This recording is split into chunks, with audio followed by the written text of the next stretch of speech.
আজকে লাল লিপস্টিক লাগিয়ে অফিসের বসকে তো পটাই ফেলবো। আরে বাপরে, এটা তো আমার পুরানো বয়ফ্রেন্ড। তোমার হয়ে গেছে তো এখন আমি লিপস্টিক টেস্ট করি।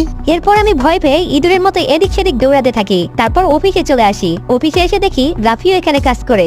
একে আবার বয়ফ্রেন্ড বানানোর জন্য কিছু একটা করতে হবে। আলী ভাই, চা খেতে ইচ্ছে করতেছে, কোথায় পাই? ওই যে ওখানে গাই, ওর দুধ বের করে বানাই নাও। তোমার কাছে পানি পাওয়া যাবে? এই নাও ড্রিঙ্ক বিয়ার, সেভ ওয়াটার। বাহ, কি ভাবনা এই ছেলের। এর পরের দিন আমি গোপনে চিপস নিয়ে যাই। এ কখনো চেঞ্জ হবে না।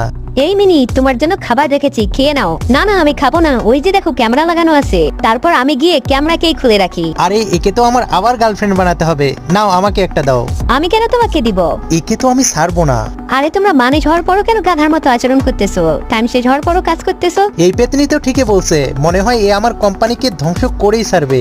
আরে স্যার, এরকম হবে না। কি এই লম্বু আমাদের বস? যদি এরকমে চলতে থাকে তাহলে আমরা একদিন ভিখারি হয়ে যাব। এই বেবি থামো, তুমি পালিয়ে কোথায় যাও? তুমি আমার গার্লফ্রেন্ড হবে নাকি? ওয়াও, আজকে তো পার্টি